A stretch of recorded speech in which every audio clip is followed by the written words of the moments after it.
ASAP includes an integrated tolerancing capability that allows you to tolerance designs in both the builder as well as within the scripting environment. We can use tolerance analysis to model the effects of errors in manufacturing of mechanical parts or variabilities in optical components such as the index of refraction or dispersion of optical materials. We can also use the tolerancing capability to perform what-if type analysis on our systems. What happens if there's a change? What happens if our angles of incidence vary? What happens if our coating thicknesses vary, etc.? We'll start by looking at a case in the builder environment. Let me open up a file. And in this particular case, let's run the file and then we'll talk about what we're looking at. What we basically have is a surface made of BK7.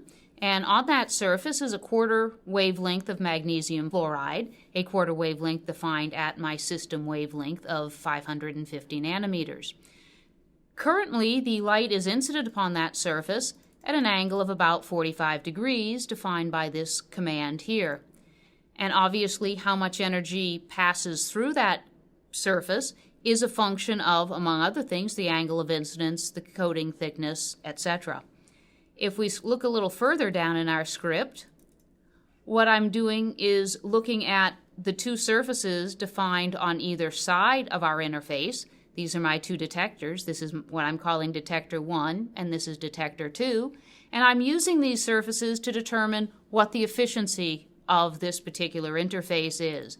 If I look back at my builder file here, I have a stats command considering only detector 1, and I'm grabbing some information from that, which includes the information about the total transmission through that surface.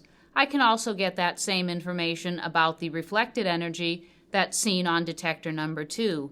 If I look in my command output window, and I'm going to undock this so we can get a better view of it, here's the stats command first applied to detector 1, and what we can see is that in the current configuration, about 90% of the energy is transmitted and about 10% of the energy is reflected.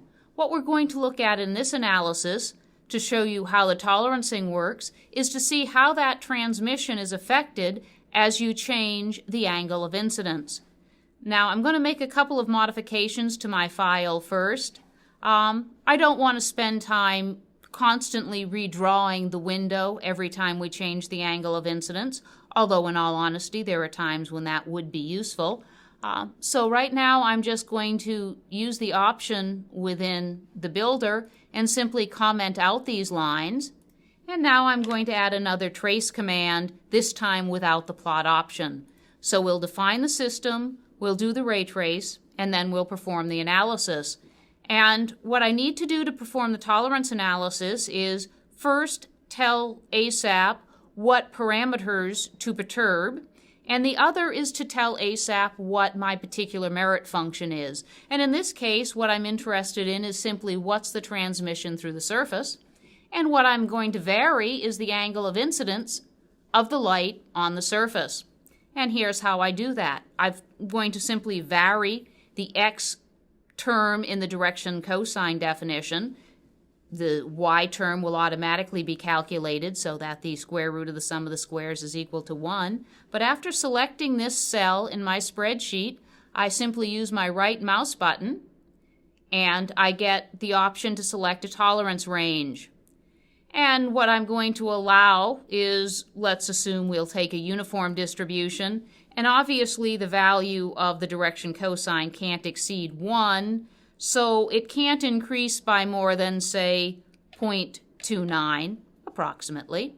And it can go down as low as 0, so I can go down to a minus 0.7. So this will allow ASAP within the tolerancing editor to select z direction cosines anywhere from approximately 0.007 out to 0.993. Close enough to the full range. And now I'll just click on OK. To tell ASAP to perform the tolerance analysis, I just need to click this button on my Builder toolbar. This is my tolerance toggle. And if I do that, what I can select is a number of iterations. and let's select 15 in this instance. I can also define my figure of merit, and in this particular case, I've already run this file, and the merit function that I'm using, or the figure of merit, TRAN, is already listed. I can use as a figure of merit absolutely anything that I can calculate within ASAP, either directly or via any mathematical manipulation I choose to add to it. But again, for our demonstration purposes, we're just going to see how the transmission through a quarter wavelength of magnesium fluoride on BK7 is affected by the angle of incidence. So all I have to do is click on OK, and ASAP will perform the analysis.